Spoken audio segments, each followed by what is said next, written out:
வணக்கம். All in one zone devotional சேனலுக்கு உங்களை அன்புடன் வரவேற்கிறேன். இன்னைக்கு நம்மளுடைய சேனலில் திருநீற்றுப்பதிகம், அதாவது திருஞான சம்பந்தர் தீய செயல்களில் இருந்து நம்மை பாதுகாக்கும் திருநீற்றுப்பதிகம் அதனுடைய முழு விவரத்தை தான் நம்ம இன்னைக்கு பார்க்க போகிறோம்.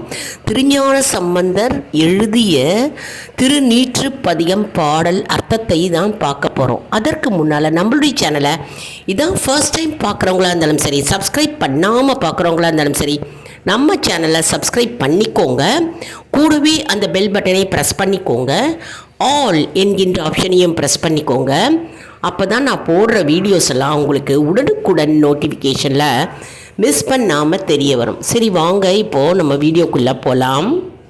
அதாவது திருநீற்றுப்பதிகம் பாடலை நம்மளுடைய சேனலில் ஏற்கனவே நான் அப்லோடு பண்ணியிருக்கேங்க. அதாவது அந்த பாடலை எப்படி பாட வேண்டும், அதனுடைய பாடலுடைய வரிகள் எல்லாம் நான் அப்லோடு செஞ்சுருக்கேங்க.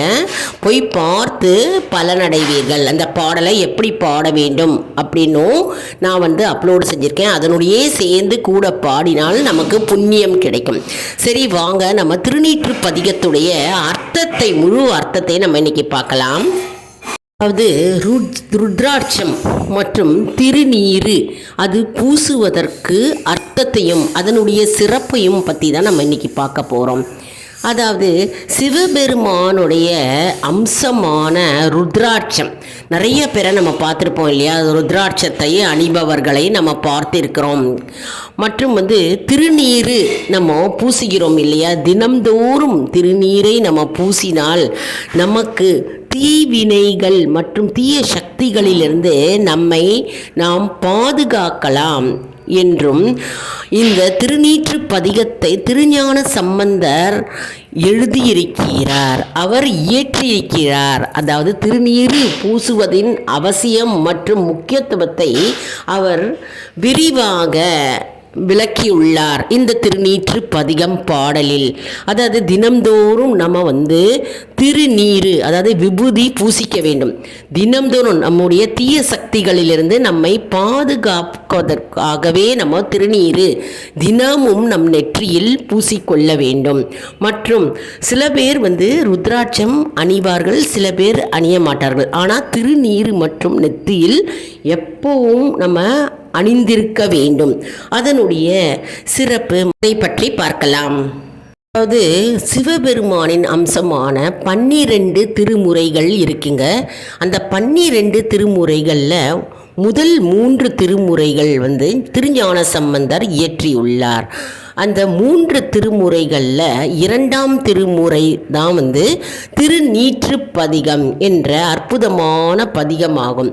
இந்த திருநீற்றுப்பதிகத்தில் சிவபெருமானை பற்றியும் மற்றும் திருநீறு பூசுவதன் அவசியமும் அதனுடைய சிறப்பும் விரிவாக கூறப்பட்டிருக்கிறது.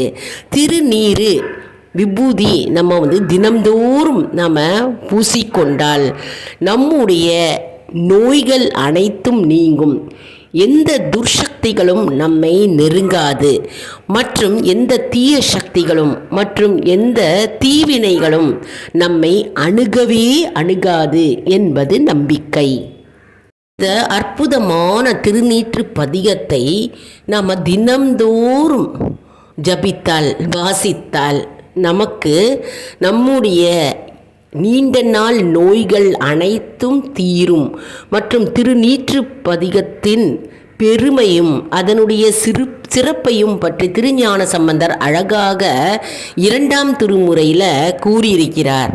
அதனால் நம்ம தினம்தோறும் திருநீற்றுப்பதிகத்தை நம்ம பாடினாலே நம்முடைய நோய்கள் கண்டிப்பாக குறைய ஆரம்பிக்கும் மற்றும் நமக்கு நல்வாழ்வு கிடைக்கும் என்பது நம்பிக்கை.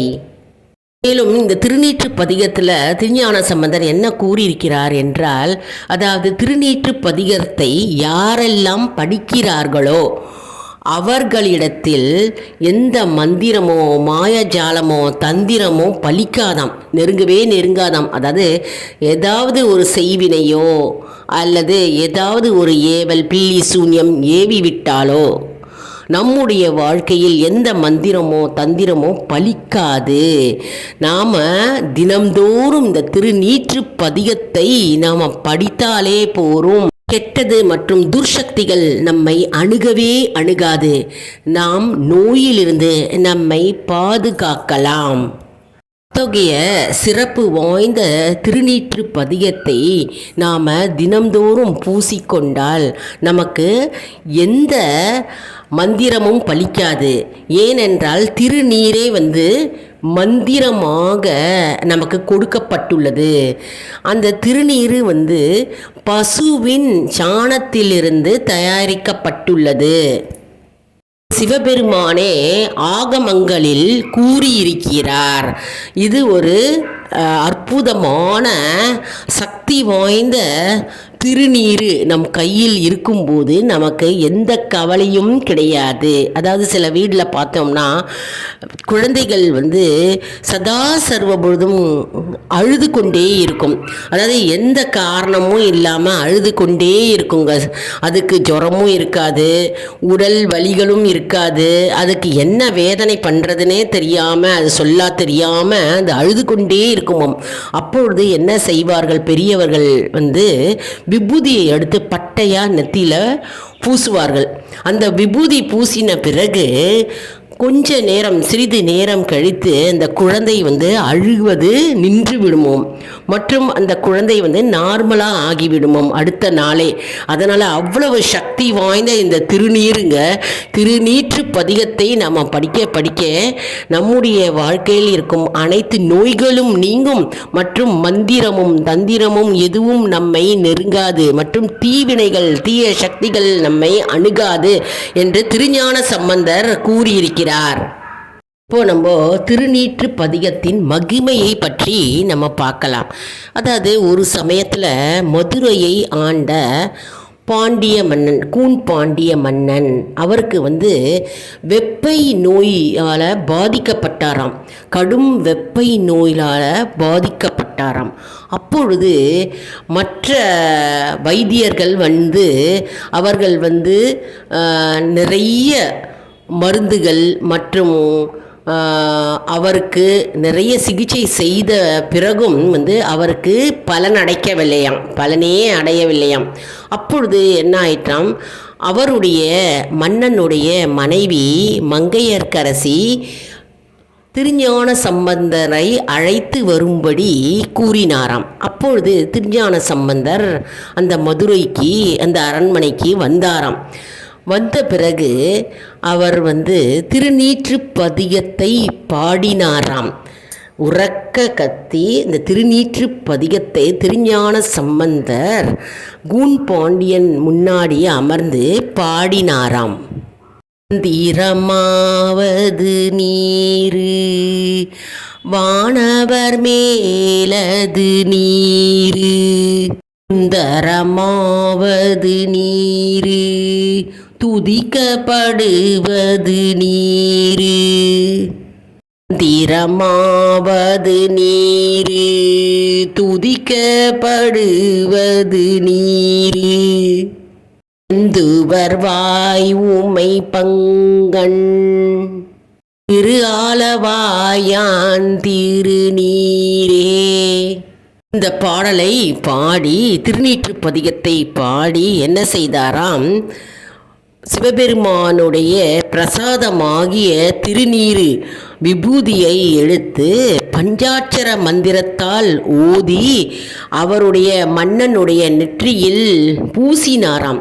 சிறிது நேரம் கழித்த உடனேயே அவருக்கு வெப்பை நோய் தணிந்து குளிமை ஆனாராம். மேலும் வயிற்றிலும் அந்த திருநீற்றை பூசி பஞ்சாட்சர மந்திரத்தை கூறினாராம். அப்பொழுது அவர் மிகவும் தெளிவடைந்து மன்னன் எழுந்து அமர்ந்து அவருடைய வெப்பை நோய் அனைத்தும் நீங்கி மற்றும் குணமடைந்தாராம். மகிழ்ச்சி அடைந்த மன்னர் திருநீற்றின் அற்புதத்தையும் அதன் சிறப்பையும் உணர்ந்தாராம். திருநீற்றால் வெப்பை நோய் மட்டுமல்ல, திருநாவுக்கரசருக்கு இருக்கும் அந்த சூளை நோய், வயிற்று சூளை நோயும் தீர்ந்தது என்பது குறிப்பிடத்தக்கதுங்க. அதாவது திருநீற்று பதிகத்தை கூறி விபூதியை, திருநீற்றை நாம் அணிந்தால் நமக்கு இருக்கும் வெப்பை நோய், சூளை நோய் மற்றும் காய்ச்சல் மற்றும் நமக்கு இருக்கும் மற்றும் தொற்று நோய்கள் அனைத்தும் நீங்கும். அது சிவபெருமான் முன்னாடி நம்ம அமர்ந்து நம்ம இந்த விபூதியை வைத்து திருநீற்று பதிகத்தை பாடி நோயினால் பாதிக்கப்பட்டவர்களுக்கு இந்த விபூதியை அணிந்தால், பூசுவதன் மூலம் அவர்கள் நோயிலிருந்து குணமடைவார் என்பது நம்பிக்கை. எப்பொழுதுமே நம்பிக்கையுடனும் பக்தியுடனும் எந்த செயலை நாம் செய்தாலும் அது கண்டிப்பாக 100% பலன் நம்மை தேடி வந்து அடையும். அதனால் நம்ம நம்பிக்கையுடனும் நம்ம பரிபூர்ண சரணாகதியை நாம் இடம் அடைந்தால் நமக்கு கண்டிப்பாக பலன் கிடைக்கும். அதனால் விபூதியை மனதார நம்ம பகவானை நினைத்து நோயினால் பாதிக்கப்பட்டவர்கள் நெற்றியில் அணிந்தால் நம் வேண்டுதல்கள் அப்படியே நிறைவேறும் மற்றும் வியாதியிலிருந்து குணமடையலாம், விரைவில் குணமடையலாம். எப்படி பாருங்க, அந்த மதுரை மன்னனுக்கு கூன் பாண்டியனுக்கு திருநீற்று பதிகத்தை திருஞான சம்பந்தர் பாடியிருக்கிறார். பாடும் பொழுதே அந்த விபூதியை பஞ்சாட்சர மந்திரத்தால் ஓதி அவருடைய வயிற்றிலும் நெற்றியிலும் பூசிய பிறகு உடனே அவருக்கு இருந்த வெப்பை நோய் குணமாகிவிட்டது. மற்றும் அவர் உடல் உஷ்ணத்தால் பாதிக்கப்பட்டிருந்த உடல் குளுமை நிறைந்து குணமாகிவிட்டார். எப்படி பாருங்க, எவ்வளவு அற்புதம் பாருங்க. அந்த திருநீற்றுக்கு அவ்வளவு சக்தி இருக்குங்க. நம்ம சிவபெருமான் முன்னாடி அமர்ந்து இந்த விபூதியை பூசிக்கொண்டாலே போரும், நமக்கு அற்புதம் நிறைந்து வழியும் மற்றும் நமக்கு எந்த தீவினைகளும் நம்மை அணுகாது. எந்த மந்திரமோ மாயஜாலமோ எதுவாக இருந்தாலும் நம்மை அணுகாது என்பது நம்பிக்கை.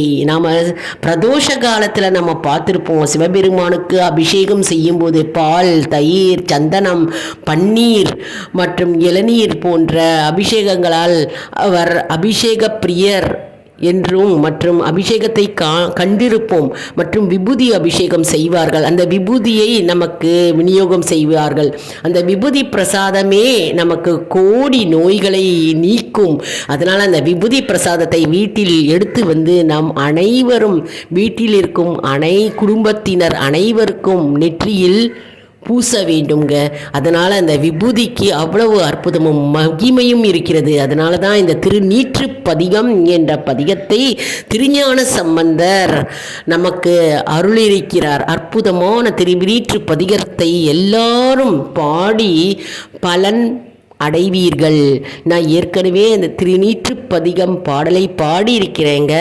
நம்ம வீடியோவில் போய் பாருங்கள். எல்லாரும் நம்மளுடைய சேனலை சப்ஸ்கிரைப் செய்து கொள்ளுங்கள்.